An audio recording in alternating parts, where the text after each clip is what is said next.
నమస్తే, welcome to Disha TV. ప్రస్తుతం మనతో పాటు మదర్ ఫౌండేషన్ చైర్మన్ సందారెడ్డి గారు ఉన్నారు. ఈ మధ్యకాలంలో సింగర్ మంగ్లీ సంబంధించిన అంశం కూడా తెరపైకి వచ్చింది. ఒకవైపు బాధితులు, మరోవైపు అడ్వకేట్, ఇటువైపు మంగ్లీ. వాస్తవ పరిస్థితులు ఏంటి, అలాగే జరుగుతున్న చర్చపై వారి యొక్క అభిప్రాయం తెలుసుకునే ప్రయత్నం చేద్దాం. ఒకవైపు బాధితులు, మరోవైపు అడ్వకేట్. ఇటు మంగ్లీ అయితే మాత్రం నాకు ఎలాంటి సంబంధం లేదని కూడా ఆమె చెప్పే ప్రయత్నం చేస్తుంది. మిమ్మల్ని కూడా కాంటాక్ట్ అయినట్టు కూడా తెలుస్తుంది. మరి ఈ విషయంలో మీకు అర్థమైంది ఏంటి, జరుగుతున్న పరిణామాలు ఏంటి? నేను ఒకటే చెప్తున్నమ్మా, మొన్న చెప్పిన, నిన్న చెప్పిన, ఇవాళ చెప్పిన ఒకటే, మంగ్లీకి సంబంధం లేదన్నప్పుడు బాధితుల పక్షాన్ని నిలవాలి. ఇక్కడ నీ ప్రమేయం ఉందా, నీ ప్రమేయం లేదా, అసలు ఇవాళ ఎవరు కూడా చెప్పలేకపోతున్నాం. అది సిబిఐ తీసుకోవాలనుకుంటున్నారు, అలా నడుస్తుంది అనుకో. సజ్జనార్ గారి దృష్టిలో ఉంది, పోలీసు వాళ్ళు తెలుస్తారు వాట్ ఈజ్ వాట్ అనేది. 100% ఎవరు అందులో ఎవరున్నారు, ఎవరెవరు ఉన్నారు అన్నీ బయటకు వచ్చేస్తాయి. నేను ఒక్కటి చెప్పేది ఏంటంటే, గుర్తుపెట్టుకోండి, మంగ్లీ మీకు తెలియకుండా నేను నైట్ చూసా వీడియోస్. ఇది మంగ్లీ గారి ఇల్లేనంట. మధు అనే అబ్బాయి అందులో ఉన్నాడు. ఇదంతా ఏమనుకున్నారంటే ఇది మనీ ల్యాండింగ్. ఇవాళ ఒక బీద ప్రజలు అంటే వాళ్ళకు 100 కోట్లు ఉన్నోళ్ళు అలాంటి వ్యక్తులు గారు. మీరు మోసం చేసింది ఎవరిని మోసం చేసిర్రు? డైలీ వైజ్గా 10 రూపాయలు పోగు చేసుకొని పిల్లల కట్నాల కిందకో లేకపోతే జీవితంలో ఏదో ఒకటి ఇల్లు కట్టుకోనికనో దానికోసం అని చెప్పి వాళ్ళు చేసుకున్న వాళ్ళని ముంచడం అనేది కరెక్ట్ కాదు. ఇవాళ శివ నీ తమ్ముడు లేదు అనడానికి ఆస్కారం లేదు. నీ తమ్ముడు తెలియకుండా ఏది జరగలేదు. మీ పాత్ర ఉందా లేదా, మీ దగ్గర డబ్బులు ఉన్నాయా లేవా అనేది మేము జడ్జి చేయట్లేదు. కానీ ఇవాళ మీరు ప్రజల పక్షాన ఉండాలి. ఎవరు అక్కడ ఉన్న బాధితుల పక్షాన్ని. మీకు ఆ రోజు కూడా చెప్పిన మంగ్లీ, నేను కూడా మీతో పాటు వస్తా, మనం బాధితుల పక్షాన్ని నిలబడదాం రండి. ఎందుకంటే వాళ్ళ సొమ్ము రికవర్ చేసి ఇవ్వాలి. ఎవడబ్బా సొమ్మని ఇవాళ వాడు వీడు మీ ఫ్లాట్ గురించి వాళ్ళు క్లియర్గా క్లారిటీగా టీవీలలో ఇంతగానని చెప్తున్నారు. మరి మీ ఫ్లాట్ అది అవునా కాదా అనేది కూడా ప్రజలకు జవాబుదారిగా ఉండాలి. ఇవాళ మీరేమంటున్నారంటే నేను సెలబ్రిటీనండి, నాకు ఒప్పుకున్న ప్రోగ్రామ్స్ ఉన్నాయి అంటారు. ఇంత జరుగుతున్నప్పుడు, ఇంత అదుగుతున్నప్పుడు ఈ సెలబ్రిటీ అనేది ప్రజలు ఇచ్చింది. ఇవాళ ప్రజలు మనల్ని ఆమోదించకపోతే, ప్రజలు మనల్ని ఎంకరేజ్ చేయకపోతే, ప్రజలు లేనిది మనం లేదు. ఏదైనా ఏ పార్టీ కానీ ఏవైనా కూడా ఏ నాయకుడు కానీ ప్రజాస్వామ్యంలో ప్రజలదే అంతిమ తీర్పు. ఇవాళ ప్రజలకే అన్యాయం జరుగుతున్నప్పుడు మీరు ఇంట్లో కూర్చొని ఇలా కాదు అలా కాదు ప్రమేయం ఏడవడం కరెక్ట్ కాదు. ఎందుకు అంటే ఒక ఆడపిల్లగా నువ్వు నాకు ఫోన్ చేసినప్పుడు ఇట్లా లకారాలతో బూతులు పెడుతున్నారు అక్కయ్య అని బాధపడ్డావు. నేను దాన్ని ఒక ఆడపిల్లగా ఒక అక్కగా నేను బాధపడతా, కానీ మీరు చేసిన పనికి మాత్రం బాధపడను. ఎందుకంటే మీరు నేను చేసిండ్రని కూడా నేను చెప్పలేను, చేయలేదని కూడా నేను చెప్పలేను. ఏది ఏమైనప్పటికీ బాధితుల సైడ్ మీరు వచ్చిండ్రు అనుకోండి, సగం ఊరటన వస్తుంది, సగం సమాధానం దొరుకుతుంది. నువ్వు సమాధానం లేకుండా, పొంతన లేకుండా ఇంత జరుగుతున్నప్పుడు ఇవాళ 5-10 లక్షలు కాదమ్మా, ఇంతమంది వాళ్ళ నాకు తెలిసి ఇప్పుడు 200 మంది బాధితులు ఉన్నారు. ఇంకెంతమంది ఉన్నారో కూడా తెలియదు. కాబట్టి మీరు ఒక్కటి సింపుల్గా, నేను ప్రజల పక్షాన ఉంటాను, ఎవరైతే బాధితులలో వారికి నేను న్యాయం చేస్తాను, నా పేరు చెప్పి ఎవరు తీసుకో ముక్కు పిండి వసూలు చేసి నేను మీకు అప్పచెప్తా అని చెప్పినప్పుడు అప్పుడు ప్రజలు మిమ్మల్ని నమ్ముతారు. ఇంకో విషయం ఏంటంటే కమ్యూనిటీ గురించి మాట్లాడుతున్నారు మీరు. కమ్యూనిటీ గురించి మాట్లాడేటప్పుడు మీ కమ్యూనిటీ వాళ్ళు ఎక్కువ మంది ఉన్నారంట మీ ఈరోజు. కానీ మేమెప్పుడు కూడా మిమ్మల్ని బంజారా కమ్యూనిటీ అన్నట్టుగా ఎప్పుడు చూడలేదు. ఒక ఇంటి ఆడపడుచుగానే చూసిండ్రు వాళ్ళందరం. ఎందుకంటే మీ సాంగ్స్ అంటే నాకు చాలా ఇష్టం, చాలామంది ఇష్టపడతారు దేశవ్యాప్తంగా. మీ పాటకు మీరుండే విధానము ఒక ఆడబిడ్డగా ఆశీర్వదిస్తే ఈరోజు మీరు కులాన్ని తీసుకొని పెడతారు, అది చాలా తప్పు. ఎప్పుడు కూడా ఇప్పుడు మీ కమ్యూనిటీ వాళ్ళే మీకు ఎగనెస్ట్ అవుతున్నారు, అది మీరు మాట్లాడిన తీరే అది. ఇవాళ వాళ్ళు ఏమంటున్నారు, ఒక ఆడబిడ్డగా మేము కూడా స్వీకరిస్తాం, కానీ ఏ ఆడబిడ్డ అయినా మా వాళ్ళని కూడా మోసం చేసింది, మా వాళ్ళని కూడా ఈమె పేరు చెప్పింది అంటారు. వాళ్ళు కూడా ఏమంటారు, ఎవరు ఇందులో మిమ్మల్ని ఎవరు నిందితురాలు అనడానికి ఆస్కారం లేదు. అట్లని చెప్పేసి మీ ఇన్వాల్వ్మెంట్ లేదు అనేది కూడా కాదు, మీ మీద ఆరోపణ వచ్చింది, మీరు నిందితులు అనట్లేదు, ఆరోపణ. ఆ ఆరోపణని నిరూపించుకోవాల్సిన అవసరం మీ మీద ఉంది. కాబట్టి దయచేసి మీరు ఇవాళ చాలామంది ఆగ్రహంతో ఎందుకున్నారంటే, మీరు ఎవరిని మోసం చేద్దాం అనుకున్నారు?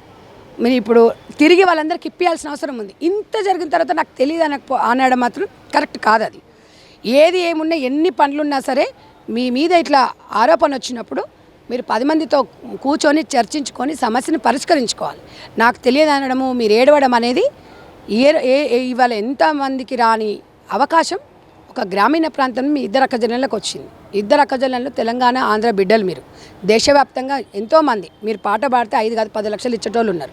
మీరు ఒక్కటే అమ్మ, దేవుడు మీకు మంచి స్వరం ఇచ్చిండు, మంచి అవకాశం ఇచ్చిండు, మీరు ఎందుకు ఈ రకంగా చేస్తున్నారు అనేది ఒక్కసారి ఆత్మ పరిశీలన చేసుకోండి. రండి. ఎవరెవరు ఇవాళ నాన్న అంటే ఇష్టం లేని వాళ్ళు ఎవరు ఉంటారు? నీ ఫ్యామిలీని ఎంత చక్కగా చూసుకొని మాకు తెలుసు. కానీ అందరు కూడా అట్లనే, వాళ్ళ ఒక భార్య పిల్లలు వాళ్ళకు కూడా వాళ్ళ కుటుంబం కూడా వాళ్ళ గొప్పనే కదా. ఇవాళ మీ కుటుంబం మీకెంత గొప్పనో, ఇవాళ బాధితులు తిండి లేక మలమలలాడి ఇవాళ హైదరాబాద్కి వచ్చి పంజగుట్ట పోలీస్ స్టేషన్ తిరుగుతున్నారు. వాళ్ళ పరిస్థితి ఎవడు పట్టించుకోవాలి? అదొక్కటి మీరు ఆలోచించండి. మీ ఫ్లాట్లో ఇంత జరుగుతున్నప్పుడు, మీ పేరు ఇంత వాడుకుంటున్నప్పుడు మీ తమ్మునికి తెలియదా? ఇవాళ మీ తమ్ముని అడగవా? అరే నేను ఇవాళ ఒక సెలబ్రిటీ స్థాయిలో, అసలు సెలబ్రిటీ అనేది మనం వాడకూడదు. అసలు సెలబ్రిటీ అంటే ఏంటమ్మా? ప్రజలకు ఏదైనా జరిగినప్పుడు వాళ్ళ ఎంబడి ఉండి వాళ్ళకి పక్షాన్ని నిలిచింది సెలబ్రిటీ. ప్రజలకు అన్యాయం జరిగినప్పుడు మనం రాకుండా నేను ప్రజలకి రాను అంటే అది కరెక్ట్ కాదు. సెలబ్రిటీ అనేది ప్రజలిచ్చిన ఒక గొప్ప వరం. ప్రజలకు అన్యాయం జరుగుతున్నప్పుడు మీరు రాను అన్నప్పుడు ఇంకా సెలబ్రిటీ ఎక్కడిది చెప్పండి? సెలబ్రిటీ అనేది పైనుంచి ఏం ఊసిపడరు ఎవరు.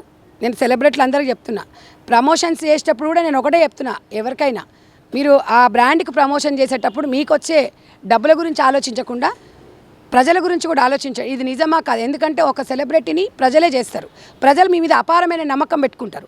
ఆ నమ్మకాన్ని ముమ్ము చేయకుండా మీరు ప్రమోషన్ చేసేటప్పుడు ఇది నిజమే ఉంటుందని ప్రజలు నమ్ముతున్నారు. మీ మీద పెట్టుకున్న నమ్మకాన్ని మీకోసం మీరు మీ డబ్బుల కోసం అది చేస్తున్నారు. చూసి ఆచితూచి చేయండి. మీరు అపార్ట్మెంట్సే కానివ్వండి, శారీసే కానివ్వండి, షాపింగ్ మాల్సే కానివ్వండి, ఇంకేదన్నా కానీ ప్రమోషన్ చేసేటప్పుడు 1కి 10 సార్లు సమాజం మీద బాధ్యతతోని వహించండి. సెలబ్రిటీస్కి చెప్తున్నా నేను. కాబట్టి ఖబర్దార్ మంగ్లీ, ఒక్కటే చెప్తున్నా, నువ్వు రా, నేను అండగా వస్తాను, నాతో పాటు 10 మంది ఆడవాళ్ళం వస్తాం, అందరం కలిసి ఆ బాధితులకు న్యాయం చేద్దాం.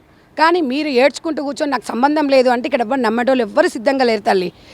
నేను ఒకటే నువ్వు గుర్తుపెట్టుకో, నిందితురాలని నిన్నెవరు అనట్లేదు. ఆరోపణ వచ్చింది, రుజువు చేసుకోవాల్సిన బాధ్యత నీ మీద ఉంది. మళ్ళీ ఎందుకు చెప్తున్నా అంటే, నన్ను ఇలా అంటున్నారంటే బ్యాడ్ కామెంట్స్ అంటే ఇది మన స్థాయి దాటిపోయింది. మీరు స్టార్టింగ్లోనే మీరు వచ్చి ప్రజలతో మాట్లాడి ఓ ప్రెస్ మీట్ పెట్టి చెప్పుకుంటే ఇంతవరకు వచ్చేది కాదు. ఎవరిని ఆపుతామమ్మా మనము? ఇవాళ ఎవరిని ఆపుతాం చెప్పండి?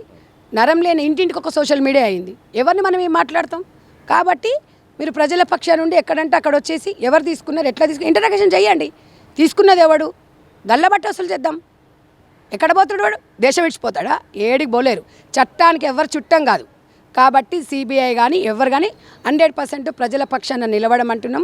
పోలీస్ డిపార్ట్మెంట్ మీద నమ్మకం ఉంది, కోర్టుల మీద నమ్మకం ఉంది, ఇక్కడున్న 2 రాష్ట్ర ప్రభుత్వాలు ఇద్దరి మీద నమ్మకం ఉంది. ఇలాంటి విషయాలల్లో ఎవరు కూడా ఎంకరేజ్ చేయరు. ఈ విషయాన్ని వదిలిపెట్టే ప్రసక్తి లేదు. ఇలాంటివి మళ్ళీ పునరావృత కాకుండా చూసుకోవాలంటే ఇక్కడ బాధ్యత వహించాల్సింది మంగ్లీనే. మీరు అప్పటి నుండి మాట్లాడే విషయాలు ప్రతి ఒక్క అంశం అయితే మాత్రం ప్రధానంగా బాధితుల సైడ్ మాట్లాడుతున్నారు. నిజంగా బాధితులు చాలామంది కూడా రోడ్డున పడ్డారు, ఆశపడ్డారు, పాపం వాళ్ళు మోసపోయే పరిస్థితిలో ఉన్నారు. అయితే ఇలాంటి సందర్భంలో మీరు ప్రాక్టికల్గా చూసినప్పుడు వాళ్ళ సమస్యలు ఏం గుర్తించారు? వాళ్ళు ఏమన్నారంటే, వాళ్ళు కంపెనీలో పనిచేసుకునేటోళ్ళు ఒక 150 మంది అంట. వచ్చే జీతములకి వెళ్ళి కొంచెం అమౌంట్ తీసుకొని 5 లక్షలు అంటే నెలకు 25,000 అంటే 25,000 రూపాయలు మీకు వస్తుంది, ఒక ప్లాట్ వస్తుంది, మేము అందులో ఇన్వెస్ట్మెంట్ పెడుతున్నామని చెప్పిండ్రంట. మేము తినకుండా పిల్లలు చిన్నగా ఉన్నారు, భూములు కొనే పరిస్థితి లేదు కదా, 5 లక్షలకు ప్లాట్ వస్తుంది, లేకపోతే ఇన్వెస్ట్మెంట్ పెడుతున్నాం, 25,000 రెంట్ వస్తుంది, ఇట్లా ఎన్నో రకాలుగా చెప్పిండంట. మంగ్లీ ఉంది, మంగ్లీ వాళ్ళ తమ్ముడు వీళ్ళందరూ అన్నప్పుడు ఏమంటే, సరేలే ఆ అమ్మాయి మీద నమ్మకంతో వీళ్ళందరూ కూడా డబ్బులు కట్టిండ్రు. అయితే ఆ డబ్బులు కట్టి నేను ఒకటి అనేది ఏంటంటే, ఇందులో సతీష్ గారు మోసం చేస్తుండే ఎంత తప్పు ఉందో మోసపోయేటలు కూడా ఉంది. నేను అవునా కదా చెప్పండి? ఇవాళ మీరు చేతులు కాలినాక ఆకులు పట్టుకుంటే లాభం ఏముంది? నీకు 5 రూపాయల మిత్తి ఓడాడు తీసిచ్చేటోడు. మీరు ఇప్పుడు 5 లక్షలు అంటే 25,000 నెలకంటే 5 రూపీస్ ఇంట్రెస్ట్. 5 రూపాయలు ఇంట్రెస్ట్ ఇస్తారా? మీరు ఎట్లా నమ్ముతారండి? ఇంత జరుగుతున్నాయి, ఇన్ని మోసాలు జరుగుతున్నాయి. ఆడ ఏముందో ఏం లేదో చూసుకోరా మీరు? ఇవాళ చూసుకొని ఇవాళ బాధపడుతుంటే అందరం బాధపడాల్సి వస్తుంది ఇవాళ. కాబట్టి ఇలా అంటే ఒక్కటే, నమ్మించినోడే మోసం చేస్తాడు. ఒక్కడే గుర్తుపెట్టుకో, ఎవడో తెలియనోడు మోసం చేయడు. ఇవాళ మన ఏ కమ్యూనిటీ గురించి మాట్లాడుతున్నా ఆ కమ్యూనిటీ వాళ్ళనే మోసం చేసిండు. ఇంకెక్కడుందండి? ఇక్కడ కమ్యూనిటీస్ ఎక్కడున్నాయి, విలువలు ఎక్కడున్నాయి, మోరల్స్ ఎక్కున్నాయి? ఏమీ లేవు. డబ్బు, నేను చెప్పినా కదా, బంధాలు, అనుబంధాలు, ప్రేమలు, ఆప్యాయతలు ఏం లేదు, అంతే ట్రాష్. టోటల్ ఆర్థిక బంధాలే. ఎక్కడ చూసినా అదే పాడైంది, ఎక్కడ చూసినా ఇదే ఉంది. అసలు మాట్లాడాలంటే సిగ్గు అనిపిస్తుంది నాకు. ఏంది ఇలా ఆడపిల్లలము? అసలు భగవంతుడు మీకు మంచి అవకాశం, 24 గంటలు మీకు విరామం లేకుండా వాడచ్చు. అంత మంచి అవకాశం భగవంతుడు ఇచ్చినాక ఎందుకు ఇది రుద్దుకోవాలి? సరే మీరు రుద్దుకున్నారా, మీ తమ్ముడు అయితే ఉన్నాడు అందులో. మీ తమ్ముడు ఉన్నప్పుడు 100% నీకు తెలియకుండా జరగదు. ఎందుకంటే ఎన్నిక్షణం నీ మొత్తం చూసేది మీ తమ్ముడే. అవుతుంది అనుకున్నాడా అనుకోవచ్చు. ఒళ్ళు దగ్గర పెట్టుకోవాలి నాన్న. ఏది ఉన్నా చేసుకోండి. మీరు 10 ఎకరాలు కొనుక్కొని నిజమైన బిజినెస్ చేయండి. ఎవరు వద్దు అంటారు? మీరు బిజినెస్ చేస్తున్నప్పుడు దాని గురించి ఎవరు అన్నారు? వాళ్ళకి ఇచ్చిన 200 గజాలా లేకపోతే ఇన్వెస్ట్మెంటా ఏందాన్ని ఇచ్చేసుకుంటే చేసుకోవచ్చు, తప్పే ఉంది. ఇప్పుడు ఒక మహిళ ఎదగొచ్చు ఆర్థికంగా, ఒక కంపెనీ పెట్టుకోవచ్చు. దానికి లావాదేవీలు ఎట్లున్నాయి ఏందనేది చూసుకొని అది ఉండాలి. కానీ ప్రజలకు జవాబుదారిగా ఉండాలి. కానీ ఇట్లా ఈ లంగదందాలు చేసుకుంటా మేనేజింగ్ ఎవడాడు? అప్పటి వరకు పూటకు లేనివాడు ఆడు ప్యాసినర్ కార్లో దిగిందంటే ఏంది? ఇలా ప్యాసినర్ కార్ తిరగాలంటే ఆడు ఒక దశాబ్దం పడుతుంది. పొద్దున్న లేసి ఎంత కష్టపడుతున్నావు, పుణ్యానికి వచ్చినాయి మంది సొమ్ము. మంది సొమ్ము పుక్కటి సొమ్ము వచ్చిందని రాజుల సొమ్ము రాళ్ళపాల అన్నట్టు మీరు మంది దగ్గర వసూలు చేసేసి మీరు జల్సాలు చేస్తారు. తాట తీస్తారు. ఎవరిని ఎవడి ఇంట్లో వదిలేదు లేదు. ఎవడి ఇంట్లో గోవాలకు తిరుగుతారు ఇదే పైసలతోని. మంచిగా ఎంజాయ్ చేస్తారు. ఎవడి సొమ్ము ఇది? ఎవడికి పుట్టిండి? వీళ్ళందరూ కలిసి ఈ కొడుకులు బాధితుల దగ్గర అమాయకమైన ప్రజలు మోసం చేస్తారు. అమాయకమైన ప్రజలు మోసం చేస్తే ఒక్కొక్కరిని తాట తీస్తాను చెప్తున్నా. మళ్ళీ జీవితాలలో ఇట్లాంటివి ఎరగరు మీరు. ఎందుకయ్యా నిమ్మలంగా చేసుకొని ఎందుకు మోసాలు చేయాలి? అట్లా మోసం అనేది ఎన్ని రోజులు ఉంటుంది? ఎప్పటికైనా బయటపడుతుంది. బిజినెస్ చేసుకోండి. మీరు మంచిగా డెవలప్ కాండి. సమాజానికి మెసేజ్ ఇవ్వండి. అరే పెద్ద పెద్ద కంపెనీలు ఉన్నాయి ఇవాళ, అట్లా ఒక బ్రాండ్ ఇమేజ్ పెంచుకోవాలి. పేరు వచ్చింది కదా అని చెప్పేసి పేరు చెప్పుకొని పేరు చెప్పుకొని ఏమంటారు కదా, సంగీతానికి చింతకాయలు రాలుతాయి అన్నట్టుగా మీరు ఇట్లా పేర్లు చెప్పుకొని ఆగం చేసుకొని ఎవడాగవేండు? మీరు ఆగవేండు, ప్రజలు ఆగవేండు. ఇంకా ఎవడైనా నమ్మేటట్టు ఉన్నాయి? నమ్మకాలు ఎడపాడైనాయి ఇప్పుడు. కాబట్టి డెఫినెట్గా నిజాలని బయటికి రావాలి. వచ్చిన తర్వాత మాట్లాడదాం.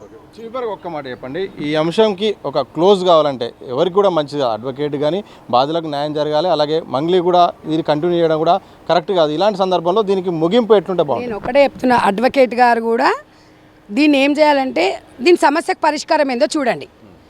ఊరికి బయటకు వచ్చేసి మనం అరుచుకొని హంగామాలు చేయడం కాదు. ఎవరు పిలిస్తే వాళ్ళ దగ్గర పోయి కూర్చొని కాదు. అడ్వకేట్ గారు ఐఎమ్ రెస్పెక్ట్. బాధితుల వైపు మీరు ఉండండి.